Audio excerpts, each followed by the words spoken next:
Hello, this is Mike, and let's have a look at this Canon 7, which I estimate to be from about 1963. The back opens in two steps. First we twist this latch on the base and we pull the tab. It has a focal plane shutter with a metal curtains. You see it is wrinkled here, but it works nevertheless. It offers speeds from 1 second to 1/1000th of a second.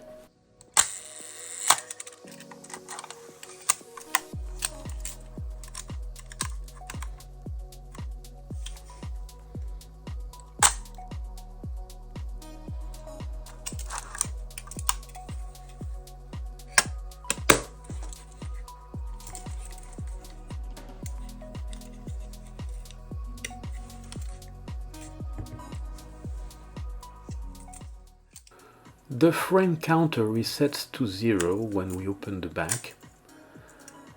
It has a locking safety. If you twist this to the red dot, you can no longer take any picture.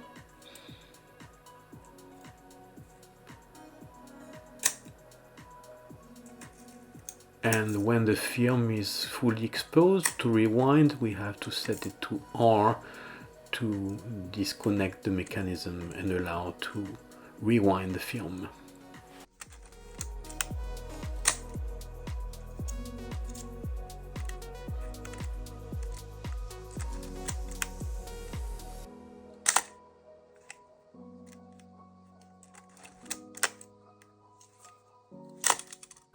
This button here allows to change the film speed. We press and twist the speed selector and set the value of the film installed. For example here 100 ISO. And you can see that the speed is connected to the dial for the light meter. The light meter has two sensitivity settings controlled with this button. You see that there is an orange dot here, and the other setting has nothing, pretty much, it's white. The orange dot is for low light, and you see there is orange values on the light meter and white values. So when it is set to the orange, we need to follow the orange values. As I turn my camera towards the light in my room, you see the needle changing, like pointing to 5.6, which would have to be the aperture to set if we wanted to shoot at 1/8 of a second. This selector here is for the frame lines, which are going to show in the viewfinder. We need to set the value corresponding to the lens attached. Here I have a 50mm lens, so it should be set to 50. The large window on the front left houses the selenium cell for the light meter. The window in the middle helps illuminate the frame lines. The 50mm 1.8 is a very capable lens. It has excellent optics, yielding sharp images. The focusing ring can lock at infinity, and it's also convenient when removing the lens. The Canon 7 uses the same thread mount as Leica, the LTM Leica thread mount M39. So Leica lenses can be used on this camera.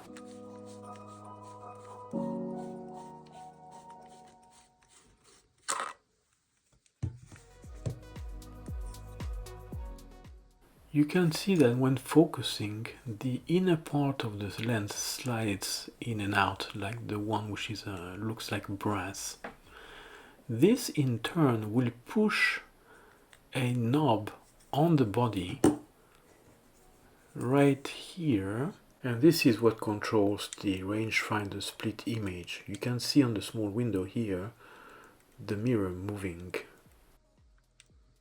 This also moves the frame lines. This is a clever way for adjusting, when you focus, the position of the frame lines in the viewfinder so that they will show as accurately as possible what will be actually recorded on the film when taking the picture. This is what the 50mm frame line looks like in the viewfinder. And you can see the split image of the rangefinder right there. It's not quite in focus. And this is another frame line selection. Here you can see doubled frame lines for 85 and 100mm. The Canon 7 is also equipped with a self timer. We need to turn this lever all the way down for 9 seconds, or only part of the way for a quicker timer.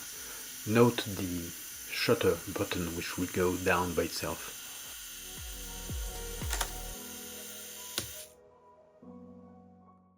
Here are some pictures taken with Kodak Gold 200. The results are decent, not as sharp as I expected. Exposure was spot on, so the meter was still working properly even after more than 60 years, so not bad. The Canon 7, which was produced from 61 to 65, was followed by the 7S from 65 to 67, and finally the 7S Type II or 7SZ from 67 to 68. And that was it for Canon rangefinders.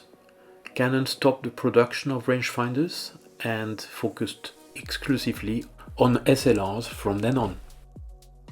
Thank you for watching this overview of the Canon 7. Click like if you found it interesting. Subscribe if you want to see more content from me. And until next time, this is Mike signing off.